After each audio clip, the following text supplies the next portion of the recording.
Mit den Lenzig-Su, die nun endlich auch im deutschen Sprachraum die ihr gebührende Anerkennung findet, wollen wir heute über das Schreiben reden.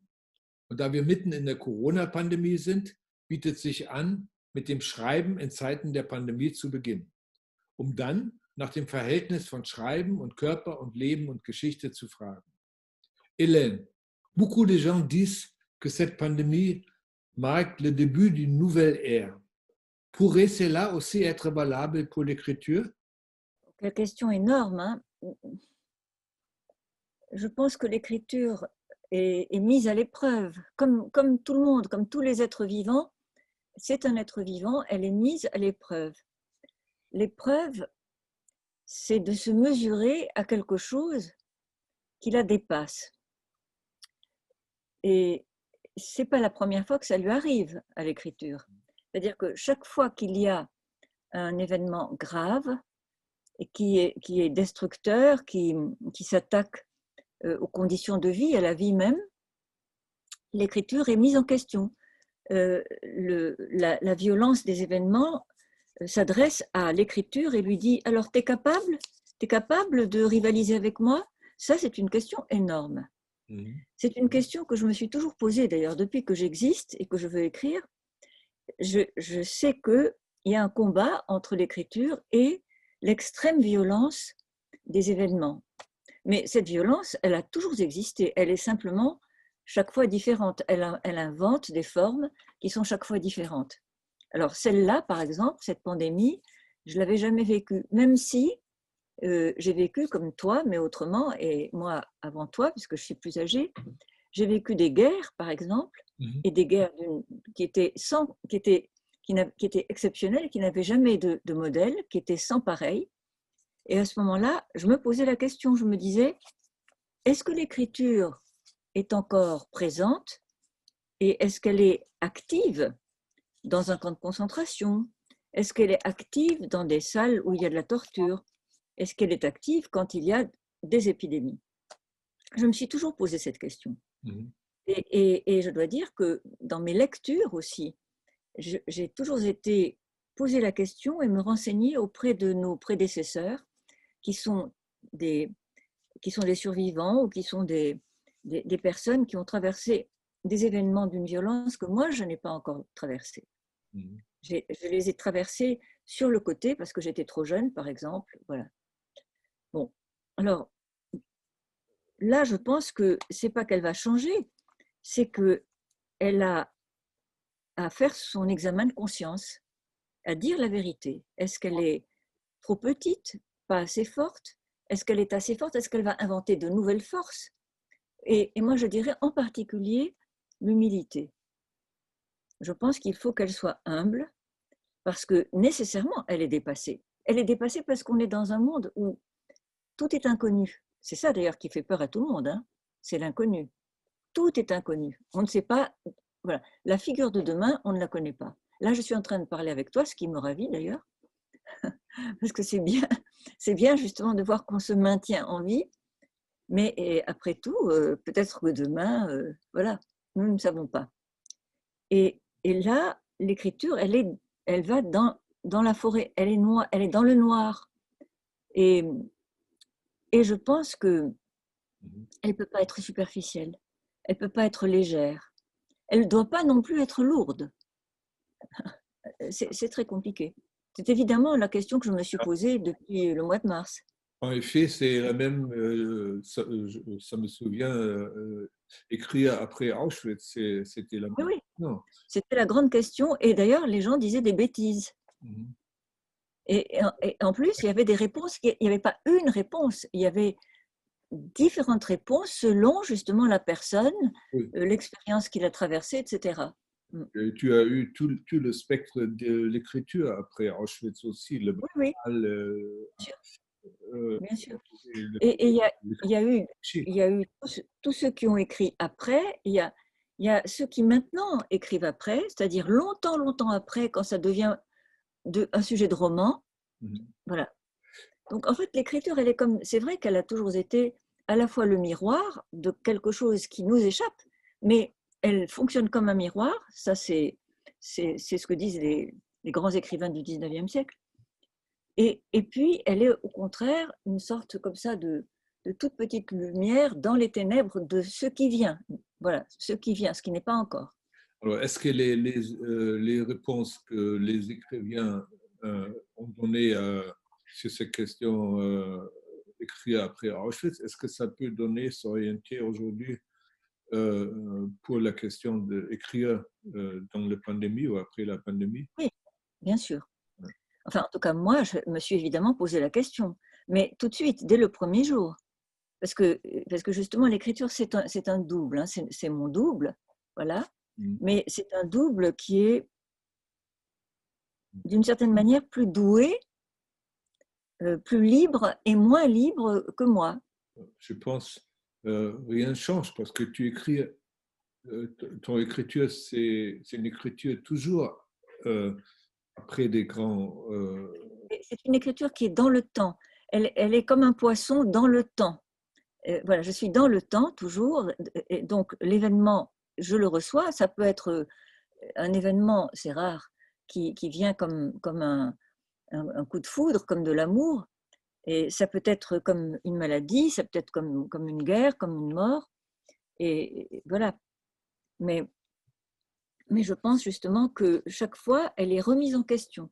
Ça, c'est très important. Elle est remise en question parce que il faut qu'elle change ses outils. Et tu sais, quand il y a eu l'explosion, si je peux dire, de cette peste, d'un côté, j'avais des modèles parce que la littérature a une bibliothèque d'écrits sur les pestes, parce que c'est une peste. Bon, il y en a depuis 2400 avant nous. Donc moi, j'ai daté tout ce que j'ai écrit cette année de 2400 après Thucydide. Voilà. Tout ce qui s'est passé, c'est 2400 après Thucydide. Nous sommes non pas en 2020, mais en 2400 après Thucydide, c'est-à-dire le premier grand reporter de la peste. Il y a énormément de reportages, de descriptions plus forts, plus intelligents l'un que l'autre. Mais moi, ce qui m'est arrivé d'abord, c'était un silence. Alors pourquoi? Parce qu'en fait, les médias parlaient beaucoup plus fort que Thucydide, beaucoup plus fort que Montaigne, qui parle aussi de la peste, beaucoup plus fort que Defoe, qui parle de la peste, tu vois, que Daniel Defoe. Et là, l'amas terrible des réseaux et des résonances médiatiques, à un moment, on m'a demandé d'écrire sur ce qui arrivait. Moi, j'ai dit, je ne peux pas. Je n'avais pas un mot qui pouvait résister au déferlement de bêtises et de superstitions et de manque d'élégance qu'il y avait dans les médias. J'ai mis du temps à pouvoir retrouver l'intérieur de l'écriture avec nos témoins, nos maîtres. Le texte, oui, est vraiment horrible. Hélène, lors de cette pandémie, nous sommes forcés de rester à distance les uns avec les autres. Pourrions-nous, par l'écriture, retenir quand même un minimum d'intimité et de proximité? Oui, enfin, bien sûr. Maintenant, tu sais, ça, tu t'adresses à quelqu'un qui écrit. Donc, finalement, des gens comme moi, qui ont des outils comme moi, ils continuent à utiliser la lettre. Voilà, moi, je suis quelqu'un, je suis un être de lettres, de briefs. Bon. Et alors, il y a des gens qui n'écrivent pas du tout et qui fonctionnent dans une relation immédiate ou par image. Ça, c'est pas interrompu. Mais je pense justement que l'usage de cet instrument comme le Zoom, qui en ce moment nous permet, et c'est un plaisir, ça nous permet de nous toucher à distance. Bon. En même temps, très vite, ce qu'on éprouve, je crois, c'est que c'est un leurre. C'est-à-dire qu'au bout d'un certain temps, on est exactement comme mes chats. Tu vois, mes chattes, elles viennent, elles regardent et elles se disent ah, puis elles se disent ah non, c'est pas vrai, et elles s'en vont. Et bien ça, nous l'éprouvons aussi. Au bout d'un moment, on se dit non, c'est pas vrai, il me manque quelque chose qui est chaud, qui est charnel, qui émet des messages visuels, auditifs, tactile qu'on peut flairer. Enfin voilà, nous sommes exactement comme ça. Nous sommes des animaux, nous avons besoin de l'animal. Maintenant, j'aimerais te poser une question sur l'écriture et sa relation avec le corps et la vie. Ton langage est très sensuel et donne l'impression que ton corps entier participe à l'écriture. Quel rôle joue la corporalité pour ton écriture? Écoute, moi, mon expérience qui est très antique, parce que ça fait maintenant, je ne sais pas, plus de 50 ans que j'écris, ça a toujours été que ça commence très physiquement. C'est physique, c'est très physique. Nous sommes des sportifs, voilà. Bon, mais nous sommes des sportifs, ça ne se voit pas, parce que c'est des sportifs sur le papier. Mais ce n'est pas une simulation, c'est une question de respiration, c'est une question aussi de, par exemple, moi je pense que souvent il s'agit de nager. Très souvent j'ai aussi le sentiment que c'est grimper. Et ça me terrifie. Tu vois, quand je dois grimper, et ça arrive, par exemple quand j'écris pour le théâtre, j'ai l'impression qu'il faut que je grimpe sur l'Himalaya et que je suis une fourmi. C'est terrible. Voilà. Mais voilà. Et il y a par contre des écritures qui sont comme de grands vents qui te portent, avec à la fois c'est imaginaire mais c'est réel, c'est très physique. Et puis la nature aide beaucoup. Moi j'écris beaucoup mieux et plus évidemment quand je suis dans ma maison d'écriture, c'est-à-dire dans un morceau de forêt où il y a le vent, les arbres, ça me porte. Tu écris à l'extérieur de ta maison? Non, j'écris exactement comme à l'écriture, c'est-à-dire je suis séparée comme par une vitre, mais cette vitre, elle s'ouvre.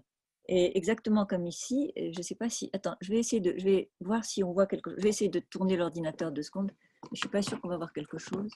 Si. Tu vois là-bas? Enfin bon, là, en fait, on voit au moins le fait qu'ici, il y a de l'espace. Et cet espace infini qui est le ciel et quelques toits, parce que je suis en haut, il fait partie de l'écriture. Il faut que l'écriture, au fond, elle a besoin d'un espace mondial, même si ensuite elle ne court que sur un petit sentier. Souvent, tu relates des histoires de la vraie vie, histoires que tu as vécues toi-même ou qui sont arrivées à ta famille ou tes amis. Comment vois-tu le rapport entre la vie et l'écriture, entre la réalité et la littérature? Mais tu sais, c'est le même corps, c'est absolument indissociable, inséparable. Avec simplement, il faut toujours rappeler que l'écriture, c'est pas de la copie, c'est pas une photographie de la réalité. C'est justement une façon de recevoir les événements, les êtres, les mystères, les innombrables mystères, et de les traduire dans une langue qui est une langue qui n'est pas celle de la réalité, et qui est justement une langue poétique qui a de grande puissance, de très grande puissance, qui utilise des milliers et des milliers et des milliers de mots et de signes. Ce que, si tu veux, là en ce moment, par exemple, si maintenant je devais prendre la séquence qui nous rassemble, évidemment, soit on a ce petit morceau de film qui va rester, soit je vais le transposer, je vais le traduire en écriture, et à ce moment-là, il y aura les fonds qui pour le moment ne parlent pas, mais qui n'attendent qu'une chose, c'est de parler, ce qu'il y a sur les côtés, une porte qui s'ouvre, qui laisse entrer une autre histoire, les chats dont je me demande, tu vois, les chats, elles devraient être là, mais elles sont cachées, mais elles écoutent tout ce qu'on dit. Ben, elles sont je crois qu'elles sont là-dessous, parce qu'elles étaient là tout à l'heure, mais elles risquent d'apparaître.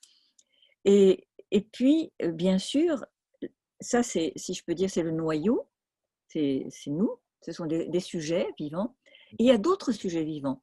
Toute l'histoire, tout ce qui est en train de se passer là-dehors, et qui, pour moi, compte énormément. C'est-à-dire le contexte, voilà, le prétexte, l'architecte, ce sont les innombrables événements. Alors, par exemple, aujourd'hui, on pourrait dire que ce jour est marqué par, et ça c'est très important, l'assassinat effroyable, cruel de ce professeur, qui représente à la fois un sujet unique, absolument unique, une personne que je ne connais pas, mais qui donnait des signes de beauté, une sorte de beauté, voilà, et qui tout d'un coup est devenu un personnage de tragédie.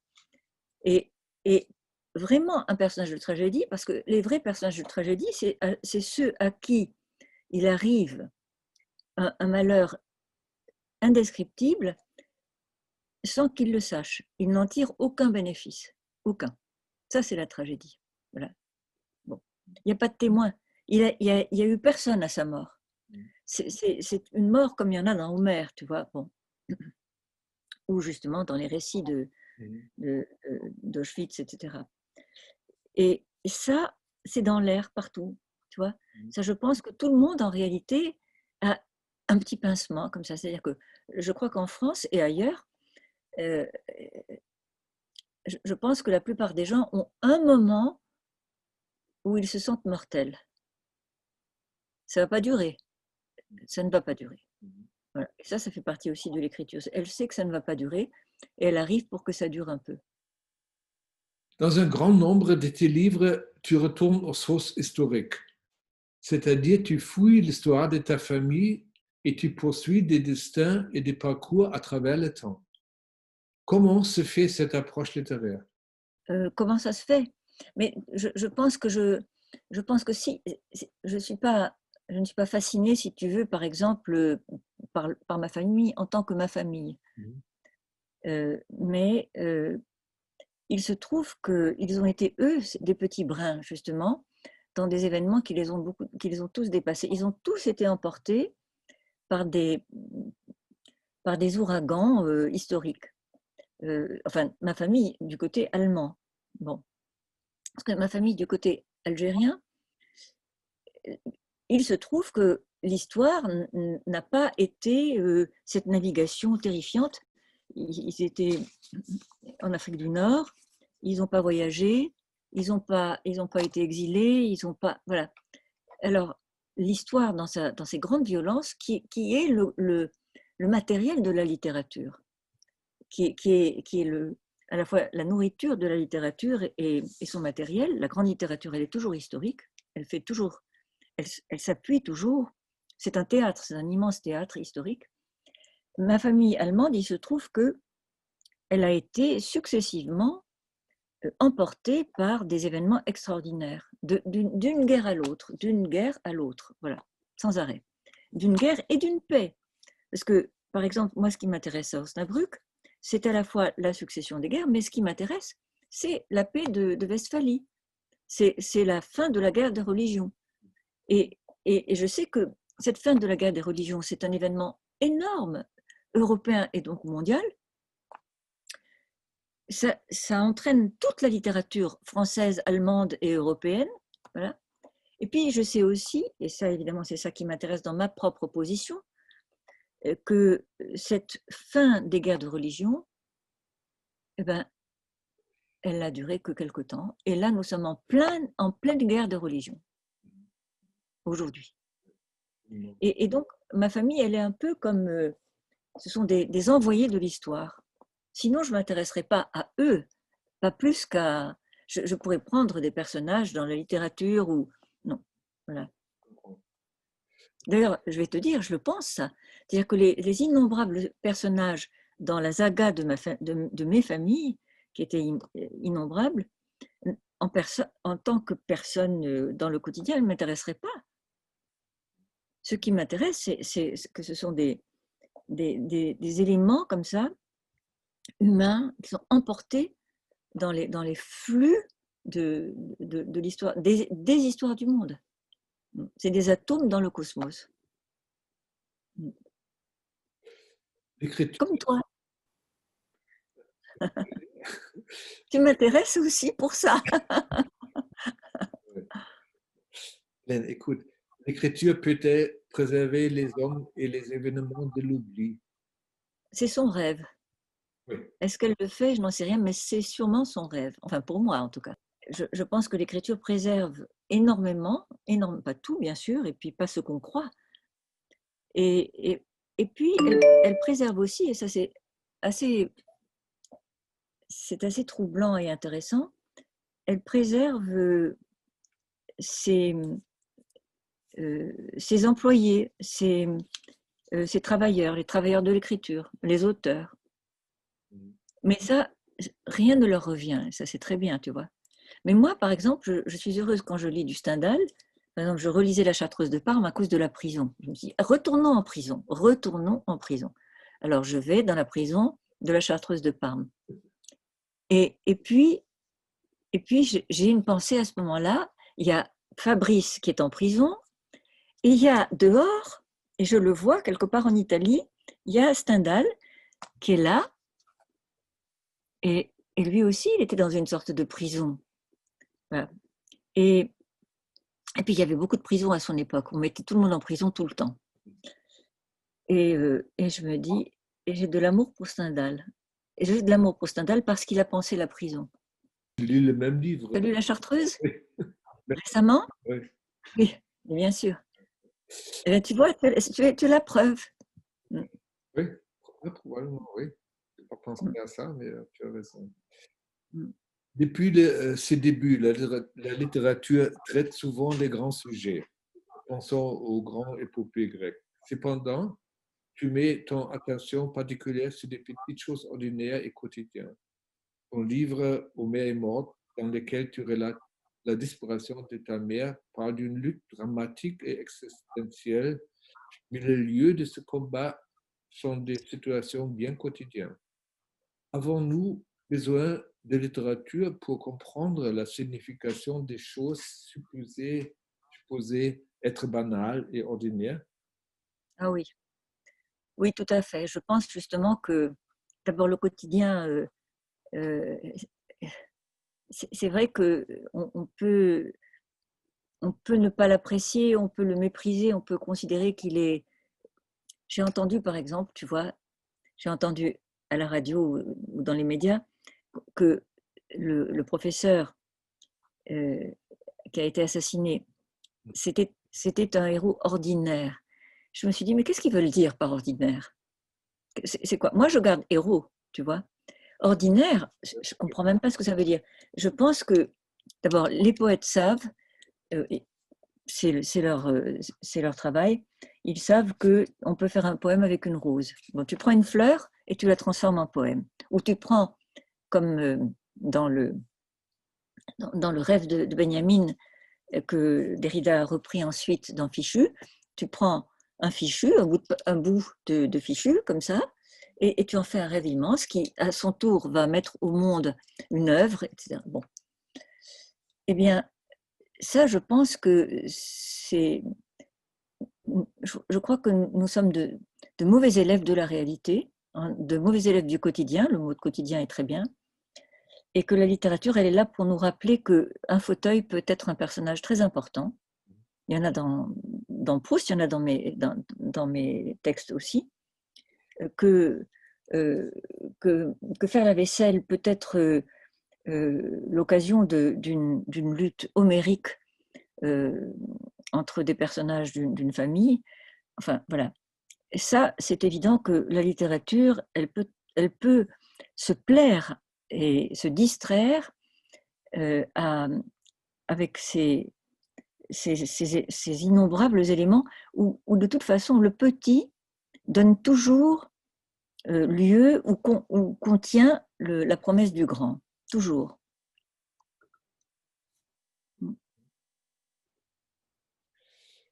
Tu écris des romans, des récits autobiographiques, des pièces de théâtre. Qu'est-ce qui détermine le choix de la forme?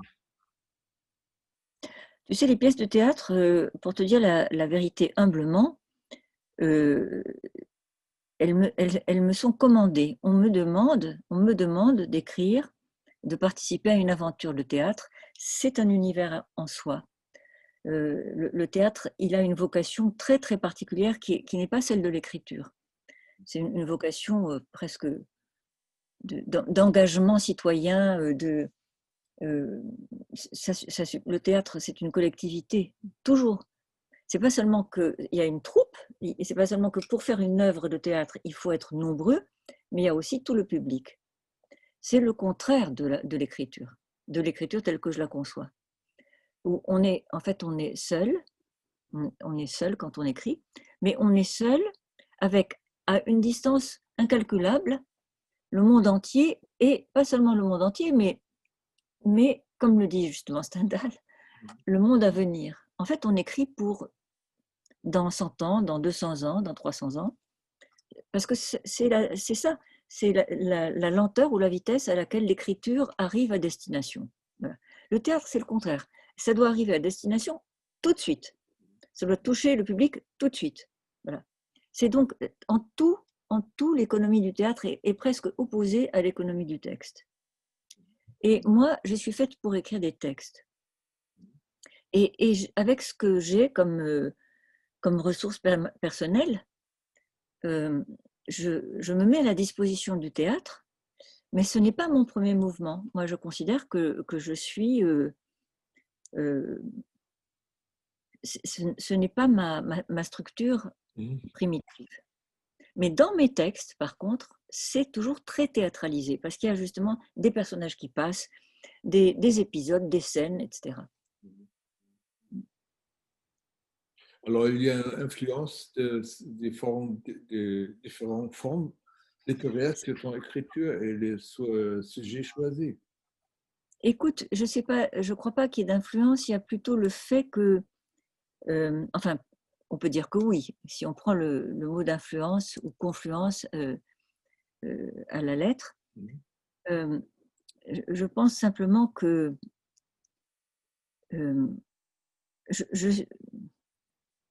l'écriture, elle vient à moi, tu vois, elle vient à moi.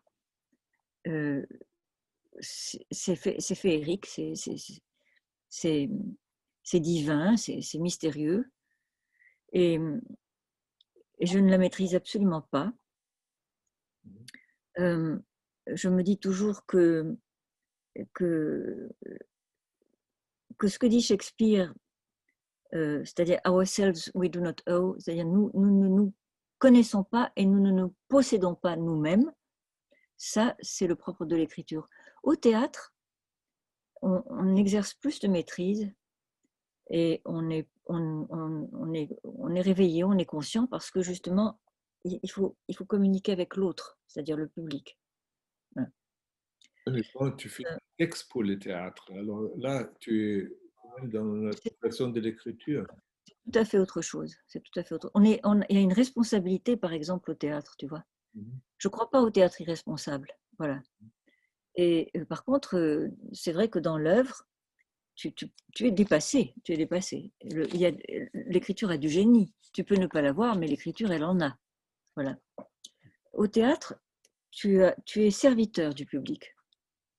Alors après, tu peux avoir, évidemment, il se trouve que tu peux avoir un serviteur de théâtre qui en plus est un immense poète, par exemple Shakespeare. Bon. Mais alors moi, le fait que j'ai une pratique de théâtre, probablement fait que j'exerce, je peux exercer dans l'écriture, dans le texte, une grande liberté. Je suis libre.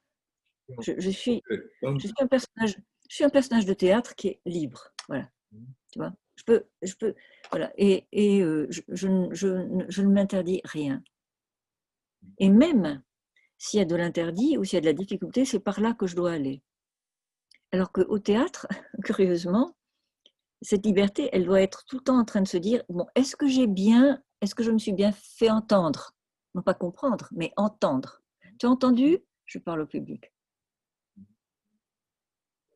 Ça me souvient à Derrida qui a distingué l'écriture et écrire pour des buts, pour communiquer, pour le journalisme et tout ça. Oui. Ouais, pour se faire attendre. Oui. Parce qu'on l'interrogeait, bien sûr, aussi sur des motifs, sur des objets, à quoi donc il doit répondre. À ce moment-là, il se met en responsabilité. Mais quand même, il faut te dire que la philosophie, elle est beaucoup plus en responsabilité que la littérature.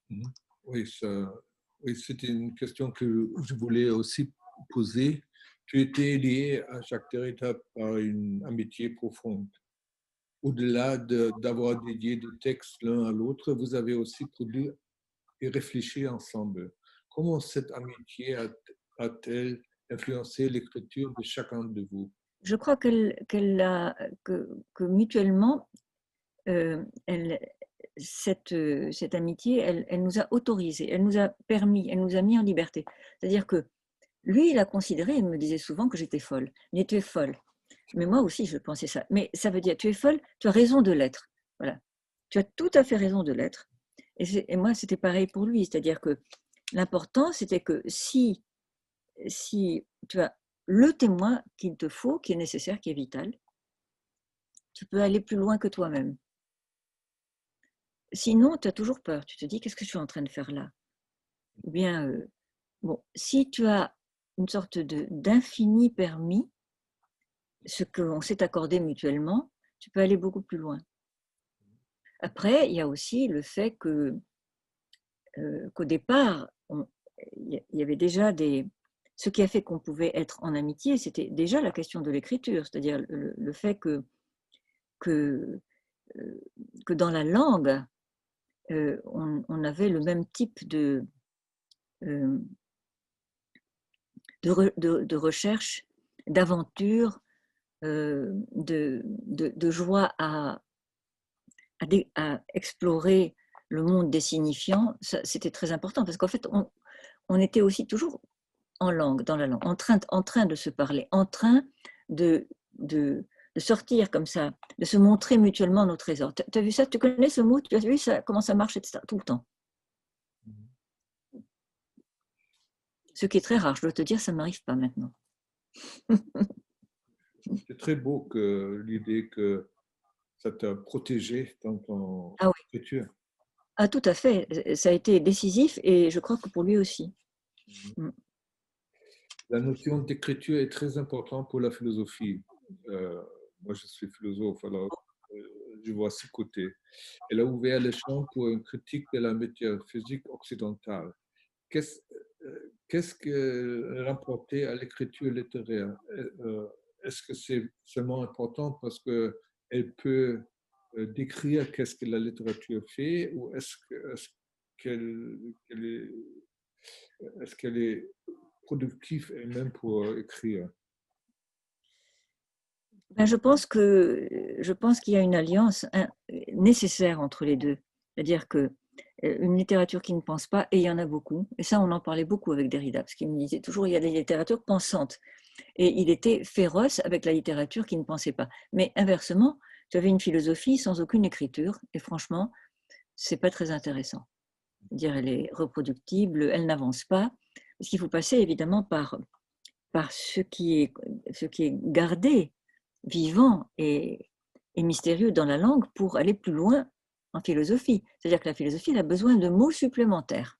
Tu ne peux pas avancer en philosophie si tu ne te forges pas à l'intérieur d'un monde philosophique des mots qui n'ont jamais encore été utilisés. C'est-à-dire les grands philosophes, ils te proposent une autre langue. Ouais, Et ça, c'est la pratique de la littérature. c'est très, très vrai, je trouve. Et Derrida, c'est le meilleur. Alors après, on va appeler ça des concepts, mais pas nécessairement, comme tu le sais, c'est pas nécessairement des concepts. C'est une traduction poétique de la pensée. Sans écriture, elle n'arriverait pas à la notion, à sa critique. Elle n'aurait pas trouvé le moyen pour la critique de la métaphysique. Je dirais, il faut écrire pour comprendre qu'est-ce que c'est. Ben, écoute, pour écrire, de toute façon, j'ai toujours pensé que la littérature, et je pense que Derrida le pensait aussi, et comme Freud, dire que la littérature, elle est devant. Simplement, elle ne sait pas ce qu'elle fait, mais elle est inspirée. Elle est comme les grands savants, si tu veux. Tu sais, c'est tout à fait mystérieux. Que fait un mathématicien? Il a une sorte d'inspiration extraordinaire qui fait qu'il va découvrir quelque chose de réel. Voilà. Ben, la littérature, elle fait ça. C'est un art qui trouve ce qui n'a jamais été dit. c'est de l'inédit. S'il n'y a pas de l'inédit, alors bon, tu répètes ce qui a déjà été fait, tu vois. Mais bon, et je pense que si, c'est pour ça d'ailleurs que j'avais besoin de Derrida, s'il n'y a pas un discours qui d'une certaine manière vérifie, tu vois, fait vrai cette aventure folle de la littérature, tu peux t'égarer, tu peux aussi dire des choses insignifiantes. Bon. Mais en fait, la très grande littérature, elle est profondément philosophique. Simplement, elle ne cherche pas à l'être. Nos très grands écrivains, ils sont tous les grands, la grande famille des philosophes. Enfin, Montaigne il n'est pas philosophe, il est une espèce justement qui est cette conjonction rare de la littérature et de la philosophie. Au début de ta carrière comme écrivain, tu t'es fait une réputation avec la notion d'écriture féminine, qui avait bien évidemment une connotation politique. Depuis ces jours-ci, ta littérature a beaucoup évolué. Cette notion est-elle encore valable aujourd'hui pour déterminer ton écriture? Non, parce que tu sais, il y a un malentendu sur cet énoncé, parce que tout simplement, on ne lit jamais le texte dans lequel c'est inscrit et où écriture féminine est entre guillemets, et où ce n'est pas l'écriture des femmes qui peuvent... Bon, mais une écriture en général, disons qu'il y a des moments dans l'écriture de Derrida dont je pourrais dire qu'elle est féminine. D'ailleurs, lui-même, il avait très envie de ça. Mais féminine, ça veut dire quoi? C'est simplement, c'était une façon rapide et économique de parler d'un certain nombre de traits dans les textes qui ont des économies justement physiologiques presque, de fluidité,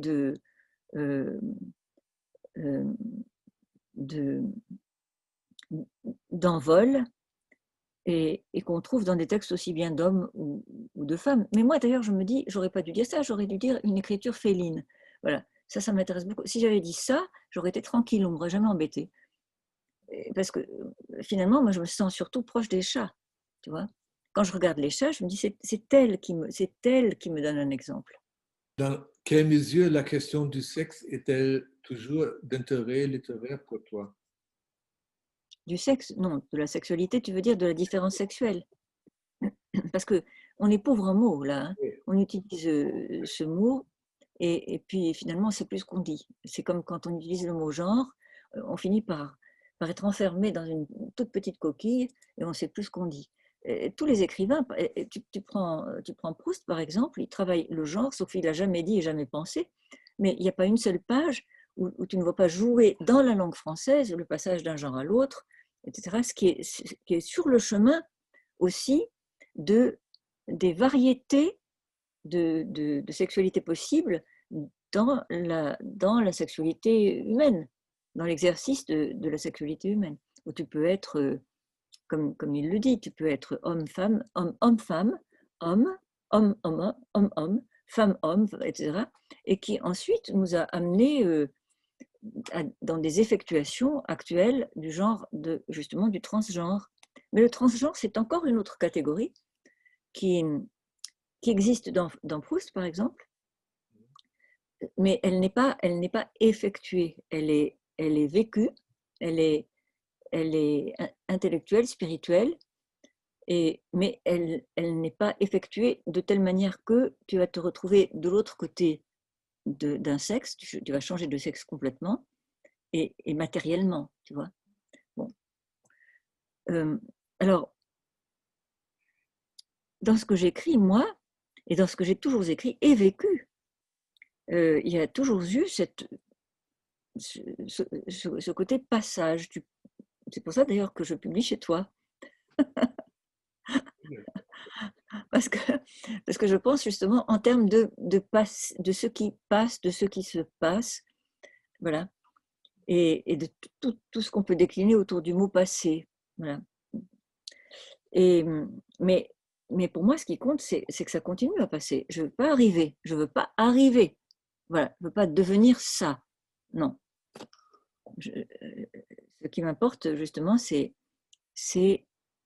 la mobilité incessante et l'expérience à découvrir.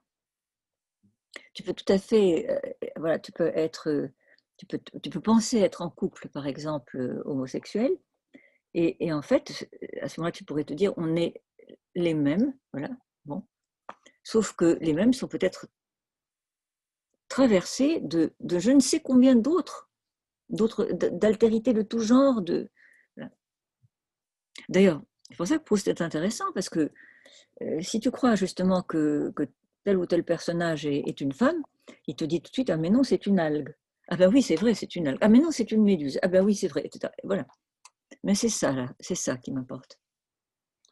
Vielen Dank, Elaine, dass du dir Zeit für unser Gespräch genommen hast.